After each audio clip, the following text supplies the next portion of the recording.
It's rather late in the afternoon. What is this notice? Okay, I don't need to see that. I'm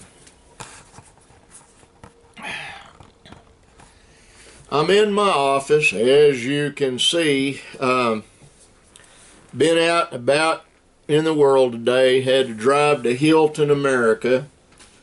Went Highway 53 rather than through Long Grove. If I'd have gone through Long Grove, I'd have hollered at my buddy Monty and we'd have done something. Went over there, took care of some financial stuff. The city of Hilton owes me money, so I had to fill out some paperwork, and it got sent to Oklahoma City, and they have to, as soon as administratively feasible, send me a check. Then I came back home, but en route to Hilton, America, on Highway 53, about halfway there, I came across a spot in a road called Clemscott.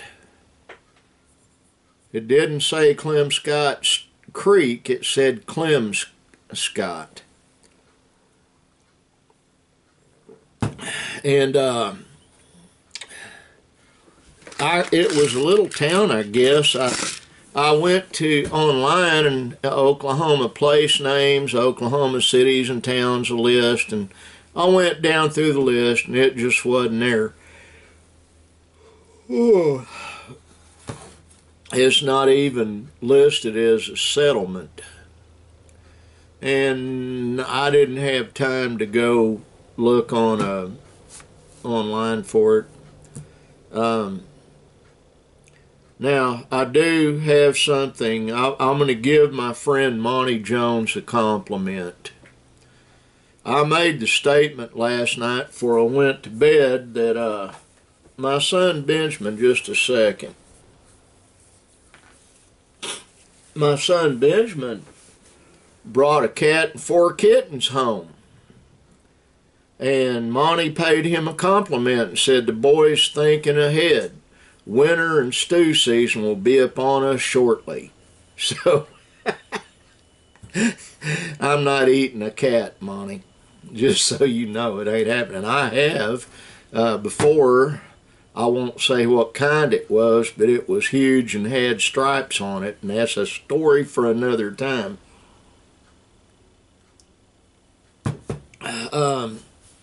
Have a young man coming by the office later today to talk to me. I'm trying to help him on a deal. I watched some videos of his band playing.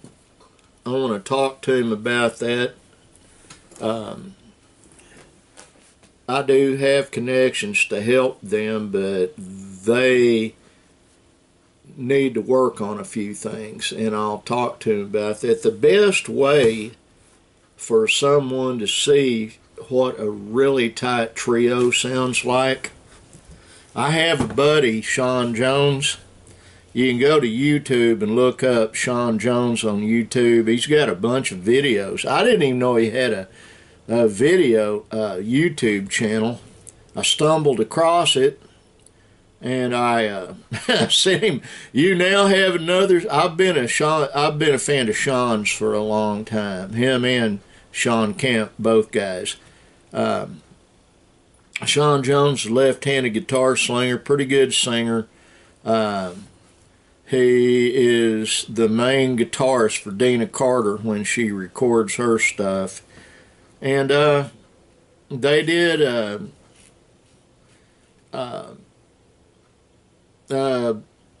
bunch of videos of them playing in the recording studio with an audience, and that is what I need to have my friend Danny that's coming by.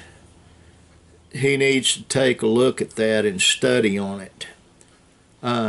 Sean lives way out in California, and he's a super nice guy. And I don't have any of my professional friends living close by. All my buddies, male and female, that have to do with music live far away from me. With the exception of Travis Upshaw, but I've not sat with him yet, and I need to. Travis is a excellent drummer. Danny Lee, the guy coming here today, is a drummer. I'm going to try to hook those two up together, and without Danny being insulted. Travis is a lot older, a lot more experienced. He's professional. He's played for a long time. And get them together. Most of these guys that are musicians are not jealous of each other. They're just not. They help anybody and everybody. My late friend Michael Smotherman, man, he would give anybody a shot at being a friend. And, you know, the last time we went to a concert with him, Linda and I and a couple of friends of ours went up there, and he introduced me to his girlfriend, and this guy walks up and says, "Mr. Smotherman, it's me." He didn't know the guy from Adam. "Well, I'm a friend of yours."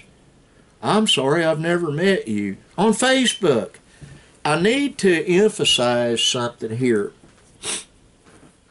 Having a friend on Facebook does make you a friend, but it doesn't entitle you to be familiar with someone when you do meet them in person. I'm not trying to be a stickler on that, but I've seen that happen to a lot of folks. They become friends on social media, and suddenly you're your bosom buddy, and you know, they try to insinuate themselves into your life, and that's not how it works. It's kind of like where I live. You come here by invitation only, and if you're watching this, you've got an invitation to show up, to come. This channel is for friends and family only. And if you're viewing this, you're friends, therefore you're family. But I have other folks online that I know them only on Facebook, and they become familiar and they try to go ahead and insinuate themselves into my life. I had one friend recently take offense, and I'm not going to name her name, over something I said or something I put out to the public, and she unfriended me, disowned me, blocked me, blah, blah, blah, ad nauseum. Anybody can see these videos. They're open to the public. And if I offend someone, I do apologize profusely.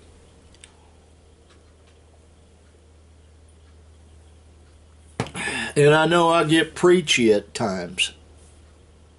Hang on a second, folks. I got to get me some more warmth. I actually had the air conditioner on in here right before. Hang on. Oh.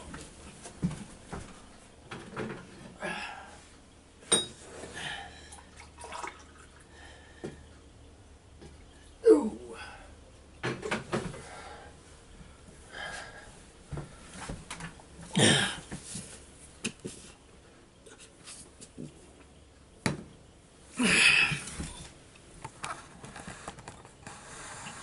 That in the background's not a real gun. It's a walking cane my son Chris gave me. Just has a 6-shooter on the end of it. Doesn't work. It's just for looks. But I had the heater on in here, and when I walked in it was sweltering, and the fastest way I knew to get it back to where it was breathable, when it gets too hot in here, it hampers my ability to think, and thinking is how I make extra money. I physically can't go out and swing a hammer or use a paintbrush or any of that, really. I don't have the physique for it anymore. Can't go out chasing bad guys and bounty hunting or tracking folks or arresting folks or any of that anymore. So what have I got left? I've got using what's left of this noggin up here. But I turned the AC on, and therefore I'm getting a little warmth. I'm not going to turn the heat back on until much later.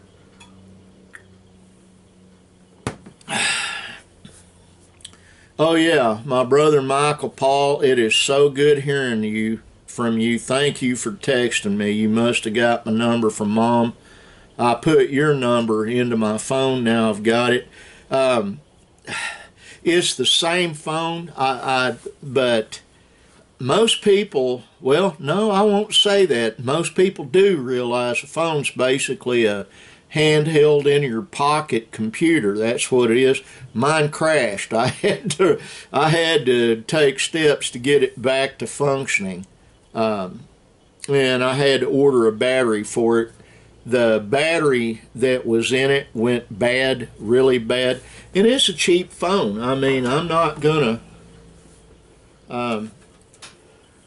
It's nothing to write home about. It's the cheapest phone U.S. Cellular sells. I paid $21 for it. And yeah, that's my sweetheart Linda sitting on a gurney at the hospital. The reason I've got that picture of her on my phone, that was the day I knew that she was going to survive and that I wasn't going to lose her. The girl owns me. Lock, stock, and both smoking barrels. Totally stone cold in love with her.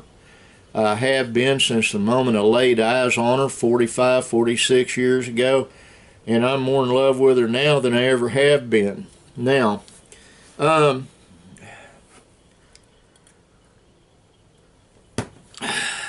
had a rough night last night. Linda said I talked in my sleep, and I don't remember what she told me I said, but Hilton brings up a lot of really bad memories for me.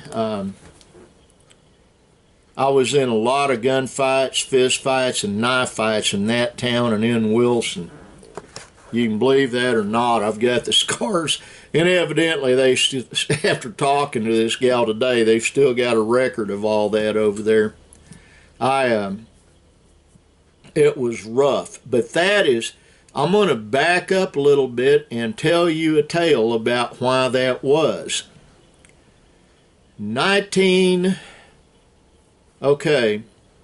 We had an oil boom in Oklahoma from 1979 to 1983, basically. Well, 82.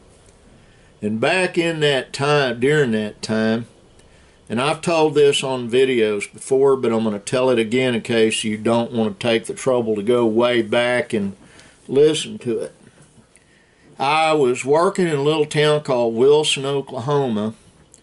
I was a police officer there, patrolman, and during 1979, 1980, something like that, I would drive around and I would see, and I'll use one guy, and I don't know his name, it's been years, 39 years. Or better, 40 years, but I saw this guy. He was in a beat up old station wagon, and he had a wife. He had a mattress on the ground. He had a campfire on the roadside. It wasn't at a roadside park. Had like 4 or 5 kids. His wife had one. She was breastfeeding, and they were, I guess it was 1980s when this was. He was cooking steaks on a grill out there. It had a campfire going, cooking steaks, and everybody's eating fine. And I said, this really isn't, a campground. I pulled up. It's on a place called Dog Pen Road, south of Wilson. He was out of Michigan. And he looked at me and says, I'm sorry, there's no place to rent. I've tried. And he pulled out a roll of $100 bills to show me he wasn't a vagrant. Well, he was right. Back then, there was no place to rent. You couldn't even get a motel room. You had guys, we called them worms, and oil patch guys that had no experience at all working in the oil patch. And getting a job for $10 an hour to sit on his butt on a rock and just watch stuff. $10 an hour in 1980 was a lot of money, folks, whether you realize that or not. It's not a lot of money today, but it was back then. And I said okay, and I found them someplace to live. It was a house that they could rent out by Fox, Oklahoma, between Fox and Graham. I knew and do know everybody. I'm related to most of the people all over southern Oklahoma, one way or another. But anyway, 3 years later, I see this exact same family, exact same spot, in a much newer station wagon, not that old wreck they were driving, with a bunch of kids, 4 or 5 of them. The little baby on the teat was now a toddler, and they had a campfire going, and he was cooking potatoes. That's what they had to eat. And I pulled up, and he said, I know it's not a campground. He remembered me, and I remembered him. And they were dead broke, and they had a half a bag of potatoes and water they were boiling out of the creek to drink. I think I had like $50 on me, something like that, and I gave him 30 of it, and I said, you get you some gas and you find a way to get out of here. You don't want to go to our jail. And I said, and that's what will happen if another officer comes through here. Well, he thanked me, had tears in his eyes, and left. But the point I'm making with this, during that time in Wilson, Hilton, all over Carter County, all over Murray County, all over Stevens County, all over everywhere in that part of the country, Love County, those were violent times. I've got scars on me. I do. And last night, because I was going back to Hilton, I guess I dreamed. Linda said I was talking in my sleep, something about shooting somebody. I don't know. But there were a few gunfights and knife fights and fist fights I was in. I got my back broken in 3 places from a pursuit that ended badly. All kinds of stuff. And when I went over to Hilton today, all those memories started crowding back in on my mind. Guess how I dealt with it? And this is the trick. Let me get a sip. I pulled over on the side of the road. I bowed my head, and I asked my Father in heaven to relieve me from that tension and to blot those thoughts out of my mind. And I'm here to tell you, it was instantaneous. Poof, they were gone. It's not something I never was scared. It was just worrisome. Now, the point of this vlog today that I'm telling you, there is a God. There really is. And if you will approach him in prayer, think of your own daddy or your own mother, If I went to my mom, my birth mother's deceased, but I've got a living mom, and I went to her and said, Mom, I need this or I need that. She would do her dead level best to help me have that. if my daddy were still alive. He died of COVID last year or early this year. I think it was early this year. No, it was last year. My dad died of COVID-19. I couldn't even go to the funeral. I was having a health crisis of my own at that time, and I'm better now than I have been in a long time. But guess why? Prayer and supplication, asking for health. If you go to your Father in heaven that loves you more than your earthly parents loved you, and Jesus loves you more than your earthly parents love you, you go to them in prayer, they will help you. They promise that.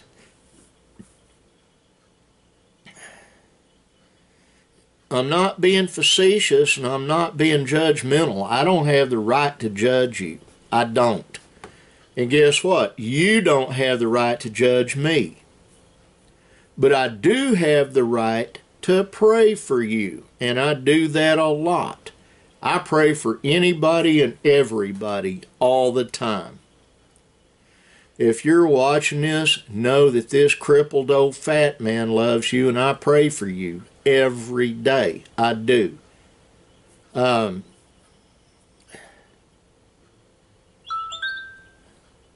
who? Well, somebody's trying to get a hold of me. Just a second. Okay. I have spam callers. I had one call me while I was en route after I got back on the road, and I answered the phone. Hello, Chin Chokama. That's Choctaw for hello, are you well? This is Karen with, the Social Security Bureau. First of all, it's not a bureau. I knew it was someone from the Middle East trying to scam me. And I go, Amichifakache, which means, can you speak? I'm sorry, I don't understand. Sihoke Chara, I am Choctaw. And yeah, I speak the language pretty much fluently. I'm multilingual. Well, about that time, click, I decided to, I used to answer it in Russian. Goromisunya kamarad. Gravazaga, which is, how are you doing, my friend? But anyway, I quit doing that. Why? Because, well, and I have a friend now, this Russian on Facebook. I had this little lady that was telemarketer out of the Ukraine, and she was just trying to make a living. We had the most delightful conversation, but the thing is, I quit answering in Russian. I quit answering in Slavic. I quit answering in a lot of languages when it's a potential spam alert. I figured the one language other than English that they're not going to understand real well was Choctaw, so I tried that, and sure enough, they hang up on me, and they don't. That particular number doesn't call me back. Kind of a weird deal, I know, but it's fun. Gotta get a sip. Even then, I realized those folks, for the most part, are just trying to make a living. But a lot of the scammers right now are trying to get into your pocketbook illegally and under false pretenses. So the best way to sort it out, my phone says potential scam alert, and yours probably does too, is just not answer it. There's nothing they're selling you that you need. Another thing that happens that I'm going to warn Mom about, and anybody else watching this, they send you official looking documents, especially when you get to the age that you're drawing Social Security, trying to tell you they're from the Social Security Administration. No, they're not. it will say right there on the letterhead, Social Security Administration. It won't say anything about Medicare. It won't say anything about Medicaid or retirement, anything else. It says in big, bold letters, return address, upper left-hand corner, Social Security Administration.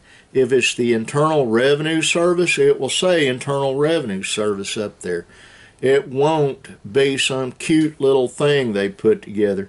And yeah, most of those letters have, rather than a postage stamp, have a printed thing on there. That's easy to get. You take $150, you can buy one of those machines, and another $150, you can get a year's supply of postage for it. I don't use one. I don't do that much mailing. Well, anyway, Mom, John, I hope you're doing well. I do. I love you.